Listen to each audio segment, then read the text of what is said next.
Have you ever imagined what it would be like to stand face to face with the raw, unfiltered power that created the entire universe? And you would probably think that such an experience would be the most beautiful and peaceful moment of your life. But ancient texts tell us that stepping into the pure presence of the divine without preparation is like stepping directly into the core of a nuclear reactor. Therefore, surviving that encounter requires a very specific set of instructions, a matter of literal life and death. Today, we are going to explore what is arguably the most intimidating, confusing, and bloody book in the entire biblical library. This is the book of Leviticus. Stick around, because by the end of this journey, you will see that this ancient manual of sacrifices and strange laws is actually one of the most profound stories of survival, grace, and love ever written. And to truly understand this, we have to step back in time. The setting is a harsh, unforgiving desert in the ancient Near East, over 3,000 years ago. A massive group of people, the Israelites, have just escaped hundreds of years of brutal slavery in the Empire of Egypt, and they are currently camped out at the base of a terrifying, smoking mountain called Mount Sinai. They have just spent months building a magnificent, glowing tent called the Tabernacle. This tent is designed to be the very dwelling place of their God, right in the middle of their camp. And finally, the glorious presence of the Creator descends from the mountain and fills the tabernacle with a blinding light and a cloud of thick smoke. The people have achieved their ultimate goal of having God living among them. But there is a massive, catastrophic problem. The presence of God is so intensely holy, so perfectly pure and good, that human beings, who are inherently selfish, flawed, and corrupt, cannot safely come near it. Even Moses, the great leader and prophet who had spoken to God on the mountain, tries to enter the tabernacle and is completely unable to go inside. The holy presence is simply too intense. Therefore, God calls out to Moses from inside the tent, and he begins to dictate a detailed, step-by-step survival guide. This guide is designed to solve the problem of how a holy God can live in the presence of unholy people without destroying them. And this expansive survival guide is the book of Leviticus. And the book begins immediately by addressing the most pressing issue.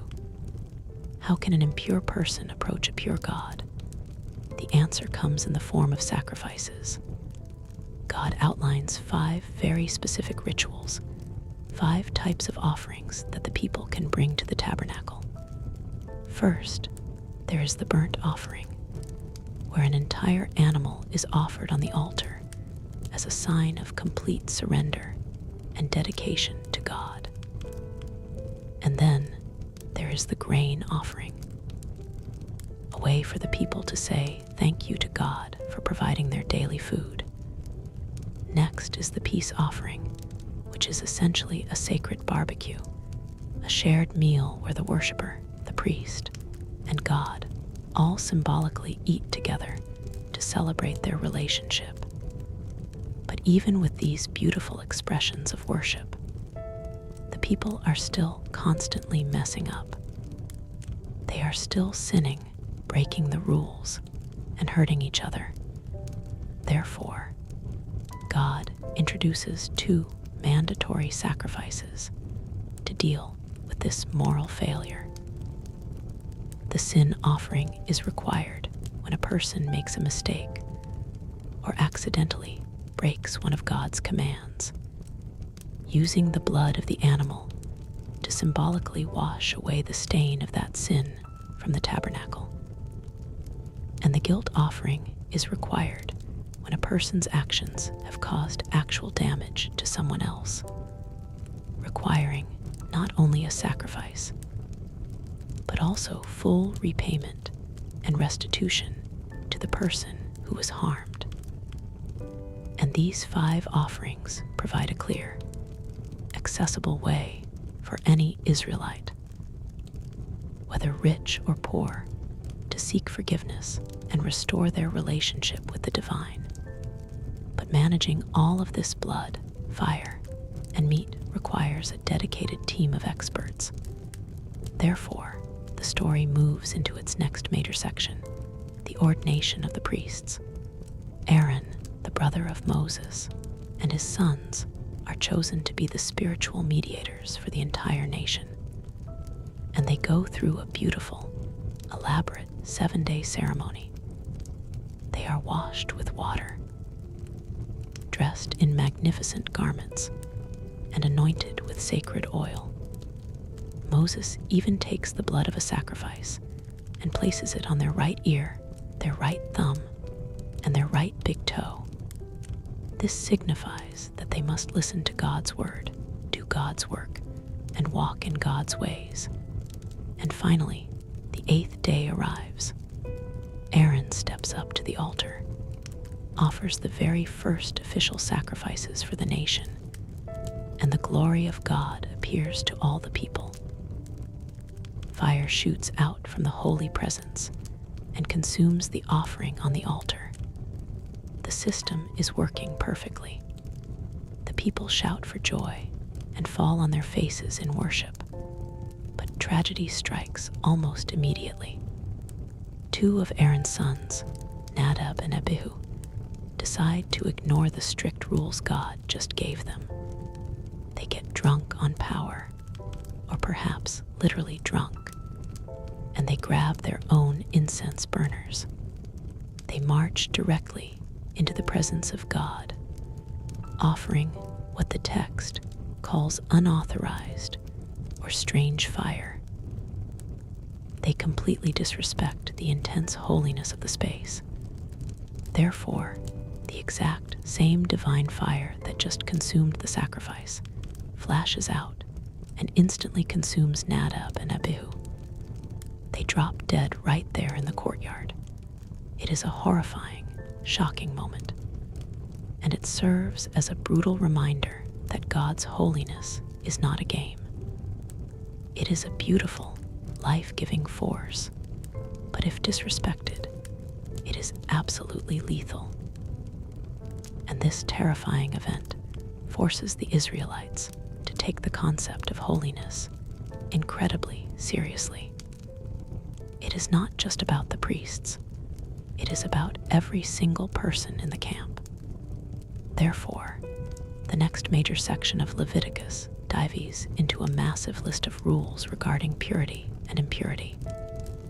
Now, in our modern world, we usually associate being impure with being sinful or morally evil. But in the ancient Israelite mind, being unclean or impure wasn't necessarily a sin. It just meant you were in a natural state that was incompatible with the intense purity of God's presence. Things associated with the cycle of life and death made a person temporarily unclean. And so, God gives them strict dietary laws. They can eat certain animals, like sheep and cows, but they are forbidden from eating others, like pigs or shellfish. These are the famous kosher laws.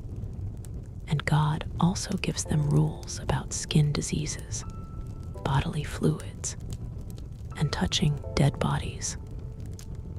If you touch a dead animal, you become unclean. If you give birth to a child, you become unclean. If you get a severe skin infection, you become unclean. But life is messy, and avoiding all of these things is practically impossible. People have to bury their dead relatives. Women have to give birth. People get sick. Therefore, becoming unclean was a normal part of life. The The rules simply stated that when you were in an unclean state, you had to stay away from the holy tabernacle. You had to wait a certain number of days, wash yourself with water, and sometimes bring a small offering. Only then could you re-enter the presence of God safely. These laws served as a constant, daily physical reminder that the God living in their midst was perfectly pure, and that death and disease had no place in his direct presence. And as the years go by, the people do their best to follow all these complex rules. But no matter how hard they try, the camp is constantly accumulating a spiritual residue of sin, rebellion, and hidden impurities. The tabernacle is sitting in the middle of 1,000,000 flawed people, and it is spiritually absorbing all of their mess. Therefore, God institutes the single most important ritual in the entire Israelite calendar. This is found right in the exact center of the book of Leviticus. It is the Day of Atonement, known today as Yom Kippur, and this day is the ultimate spiritual reset button for the entire nation. Once a year, the high priest strips off his glorious, colorful garments and puts on plain, simple white linen. He takes 2 male goats from the flock, and he casts lots to choose their fate. The first goat is sacrificed as a sin offering for the entire nation. But the high priest does something unique. He takes the blood of this goat, and he walks past the altar, past the holy place, and he pulls back the heavy veil to enter the most holy place, the very throne room of God, where the Ark of the Covenant sits. He sprinkles the blood on the cover of the Ark, wiping away the accumulated spiritual debt of the nation. He is cleansing the tabernacle so God can continue to live there.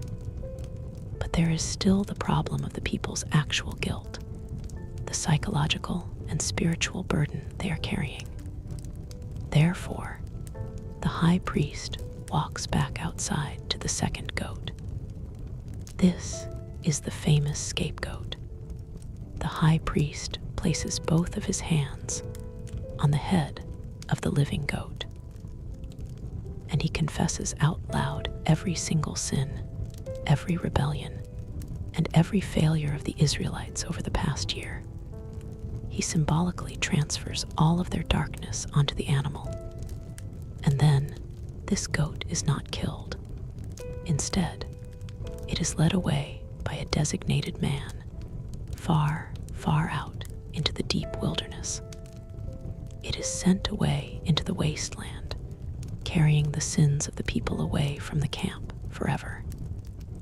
It is a powerful, visual demonstration of God's forgiveness, showing the people that their past is gone and they can start fresh.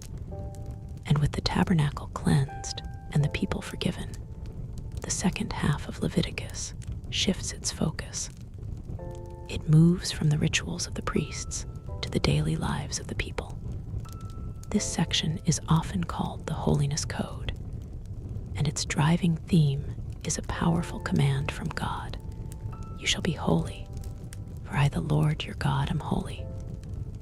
God is telling them that because they have been forgiven and brought into his presence, their lives need to reflect his character to the rest of the world. But being holy is not just about praying and doing religious rituals.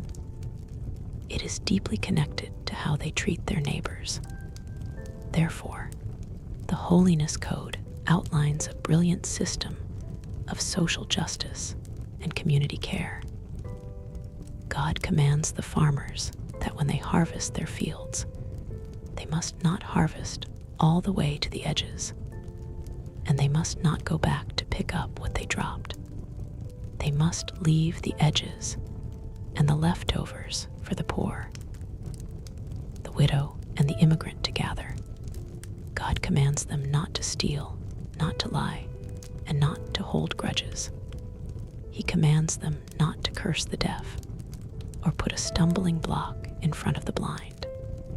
He tells them to love their neighbor as themselves, a phrase that would become famous centuries later when Jesus of Nazareth quoted it. And this call to holiness extends even to how they view time and property. God gives them a calendar filled with sacred festivals. There is the Passover in the spring, remembering their rescue from Egypt. There is the Feast of Weeks in the summer, celebrating the harvest, and the Feast of Tabernacles in the fall, where they camp out in temporary shelters to remember their journey in the wilderness. These festivals ensure that they never forget who they are and what God has done for them. But the most radical of all these laws regarding time is the year of Jubilee. God knows that human economies always drift towards inequality, where a few people get very rich and many people get very poor. Therefore, God installs an ultimate economic reset switch. Every 50 years, the Jubilee trumpet is blown, and on that year, all debts in the nation are completely canceled. All Israelite slaves are immediately set free to return to their families. And most incredibly, all land that had been sold or lost due to poverty is returned to its original family. It is a system designed to prevent generational poverty, ensuring that everyone always has a chance to start over, just as God gave the whole nation a chance to start over on the Day of Atonement. And as the book of Leviticus draws to a close, God gives a final speech to the people. He lays out a clear choice. If they follow these laws, if they embrace holiness, if they love their neighbor and respect the tabernacle, they will experience immense blessings. They will have rain for their crops, peace in their land, and the continued presence of God among them.